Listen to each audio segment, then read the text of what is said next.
J. Cole put out, number one, they did an amazing job with the soundtrack of Creed. They did an amazing job. A lot of it I heard in the movie. I haven't even listened to the album itself. But specifically, J. Cole did a track with J-Hope. Shout out to the BTS Army and J-Hope. They did a collab where he basically alluded to his retirement, right? And he kind of said the same thing at the end of his verse on the Adonis interlude from the Creed 3 soundtrack. And so at this point, Kendrick, started off with, I choose me, I'm sorry. Like basically letting us know that he's prioritizing his mental health and he's choosing himself type shit. Think about it. Can't please everybody. Like it just sounds like, damn, he ain't about to put out nothing else for a long time. Yeah. Like he's choosing himself. Then Drake does an interview with Yachty and says that he's thinking about a graceful exit. So now we have the third of our, what we would consider our big three, saying, that this might be it. And so it really just kind of poses the question of what will rap look like come 2025, 2 years from now. Like, who is that next crop, or have we gotten out of the big three? Or is it bullshit? I'll start since this nigga's got a mouthful of nanners. Hate this nigga, man. This nigga been talking for the longest. I was trying to let the nigga. And I'm thinking I got time. And as soon as I'm getting ready, this nigga's like, what do we think? I'm like, is he coming my way now? I'll start. I thought I was in the clear. This nigga's dill pickles with a mouthful of nanners. This is what I'm going to say. When it comes to, like, the big three, when we had Jay, think about it. When Jay and Kanye, 50, Wayne, when that run was, I don't want to say ending, but when they started slowing down, it was cool because it was like, all right, we know that when Jay, Wayne, Kanye, T.I., all the people that was hot back then, once they slow down, we got J. Cole, we got Drake, and we got Kendrick Lamar that's taking the top spot. And they did. But I think this is the first time, I think Rory said this. This is the first time that we don't have a definitive next up group that's going to take the spot of the group on top. I think this is the first time in hip hop history that we don't have a definitive, all right, they're going to be the next for sure up. Because think about it, even in the 90s, when J-Nim was coming up, and then the South kind of took over, you know what I'm saying? After J-Nim run, after Jay's in the early 90s run, and DMX, you got Kanye. And you got that next generation of the South, T.I., Nelly, fucking, but that you still had like Ja Rule and them. And then you graduate from that, and we get like different, it was like different shit. Like I wouldn't say the Chicago crowd was ever on the top in terms of big three status, but you still had Wayne's run through 09, 2010, 2011.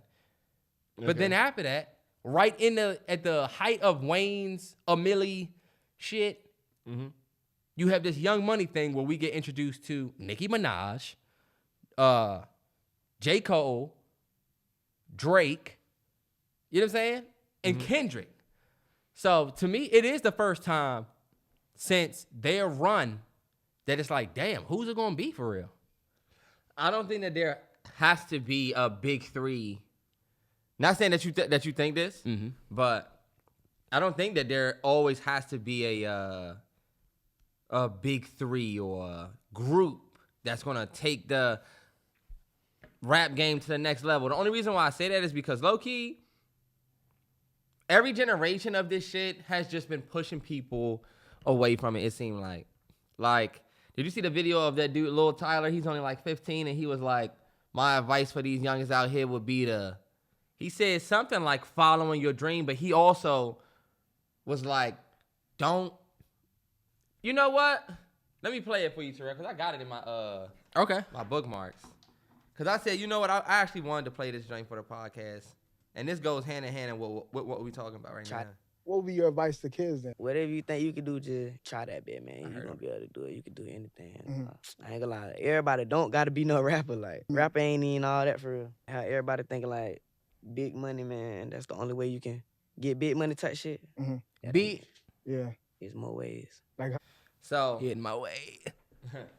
only reason I hope y'all can't see this. Only reason why that stood out to me is because I'm like, damn, he 15 and he's almost like, I'm not saying he not thinking for himself, but like that, the way he talking seems like how most rappers talk, no matter the age. And I'm like, damn, you only 15. You really haven't even really seen real success with this shit. And you already advising your peers to not do it. So that just brings up my point of like, J. Cole, Kendrick, and who's the other in the big three? Drake. J. Cole, Kendrick, and Drake. When you really look at them, did they really inspire the next generation to rap? I would say Kendrick for sure. I would say Drake for sure.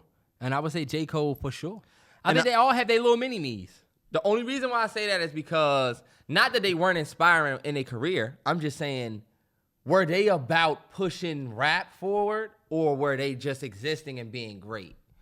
You know what I mean? Only reason why I say that is because, like Lil Tyler, it seems like messages that we've gotten from a lot of the people who rap now is about how rap ain't the only way, and we starting to see way more artists do other things other than rap, and then eventually just doing that. Like, so when you see somebody like Drake exit, Kendrick's exiting, Cole exiting, after kind of looking around, they looked around and you know, they've been talking about how shit is washed, this is washed, like, you know what I'm saying, the game changed, and I'm looking around and it's like, damn, low-key, you're not inspiring niggas to jump in when you talk like that. When you say, damn, this shit washed, I'm leaving. It's like, damn, you know what? It ain't like a baton hand too. Like, we watched remember they brought Kendrick Lamar on stage and gave him the rock chain, or they gave him the Death Row Records chain or something like that? Yeah, they handed him the West Coast, Legit basically. Passed him the torch. Like, I'm not saying that we don't have rappers. I'm just like, is rap gonna make it to the next Nah, for sure. joint? Like, as a genre. Because it seems like people don't even want... Leave a little time. This nigga's 15 talking about, yeah, rap ain't the only way. What you talking about? Nah, for real, though. And you know what? It made me think about this next generation and if they even really give a fuck.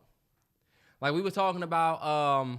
like the rap legacy of hip-hop, yeah. We were talking about how people don't even really rap no more. Like, we were talking about the clip that was going around where they were talking about I Just Want to Rock.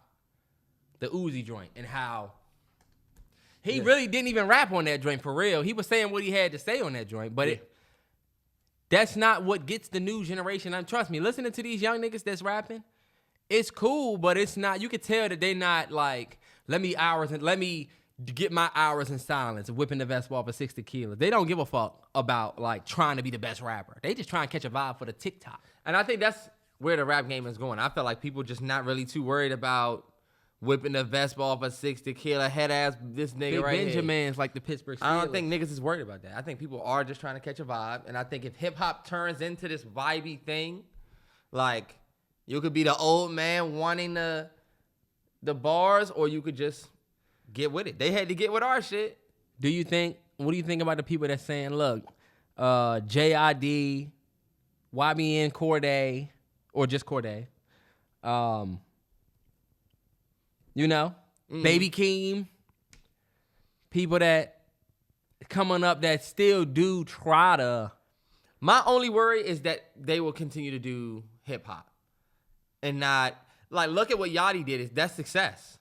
I stepped outside of hip hop and legit just tried to do something different and fucked around and made something that a lot of people fuck with. Right.